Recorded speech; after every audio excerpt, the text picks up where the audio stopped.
नमस्कार। प्रादेशिक मौसम केंद्र नई दिल्ली द्वारा दिल्ली एनसीआर के किसानों के लिए मौसम आधारित कृषि सलाह इस प्रकार है। दिल्ली में 29 अगस्त को आसमान में आमतौर पर बादल छाए रहेंगे। अधिकांश स्थानों पर हल्की से मध्यम बारिश गरज के साथ बौछारें पड़ने के साथ कहीं-कहीं पर भारी वर्षा होने की संभावना है, जिसके लिए नारंगी रंग की चेतावनी जारी की गई है। 30 अगस्त को आसमान में आमतौर पर बादल छाए रहेंगे। बहुत हल्की से हल्की वर्षा गरज के साथ बौछार पड़ने की संभावना है। 31 अगस्त को आसमान में आमतौर पर बादल छाए रहेंगे। कई स्थानों पर बहुत हल्की से हल्की बारिश गरज के साथ बौछारें पड़ने की संभावना है, जबकि कुछ स्थानों पर मध्यम बारिश हो सकती है।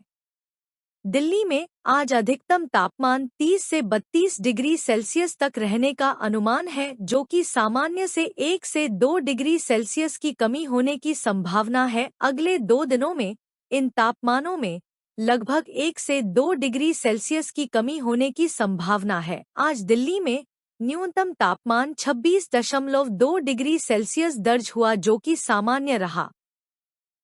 अगले 2 दिनों में इन तापमानों में लगभग 1 से 2 डिग्री सेल्सियस की कमी होने की संभावना है। मौसम के पूर्वानुमान को देखते हुए किसानों को सलाह दी जाती है कि वर्षा के पूर्वानुमान को ध्यान में रखते हुए सभी किसानों को सलाह है कि किसी प्रकार का छिड़काव ना करें तथा खड़ी फसलों व सब्जी नर्सरियों में उचित प्रबंधन रखें।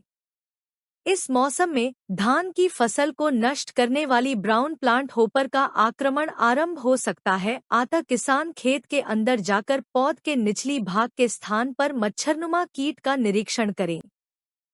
इस समय धान की फसल मुख्यतः वानस्पतिक वृद्धि की स्थिति में है। इस मौसम में किसानों को सलाह है कि स्वीट कॉर्न, माधुरी, विन ऑरेंज तथा बेबी कॉर्न HM4 की बुवाई मेड़ों पर करें। इस मौसम में किसानों को सलाह है कि यदि टमाटर, मिर्च, बैंगन, फूलगोभी व पत्ता गोभी की पौध तैयार है तो मौसम को मद्देनजर रखते हुए रोपाई मेड़ों, उथली क्यारियों पर करें। इस मौसम में किसानों को सलाह है कि फूलगोभी की पूसा शरद, पूसा हाइब्रिड 2 पंत शुभ्रा नवंबर-दिसंबर की रोपाई हेतु पौध तैयार करना शुरू करें। खरीफ प्याज की तैयार पौध की रोपाई मेड़ों, उथली क्यारियों पर करें। किसानों को सलाह है कि इस समय सरसों, सागपूसा साग 1, मूली वर्षा की रानी, समर लौंग, लौंग चेतकी, पालक आल ग्रीन तथा धनियापंत हरितमा या संकर किस्मों की बुवाई मेड़ों, उथली क्यारियों पर करें। कद्दूवर्गीय सब्जियों को ऊपर चढ़ाने की व्यवस्था करें ताकि वर्षा से सब्जियों की लताओं को गलने से बचाया जा सके। कद्दूवर्गीय एवं अन्य सब्जियों में मधुमक्खियों का बड़ा योगदान है, क्योंकि वे परागण में सहायता करती है, इसलिए जितना संभव हो मधुमक्खियों के पालन को बढ़ावा दें। कीटों की रोकथाम के लिए प्रकाश प्रपंच, लाइट ट्रैप का भी इस्तेमाल कर सकते हैं। कृपया लाइक, शेयर और सब्सक्राइब करें। धन्यवाद।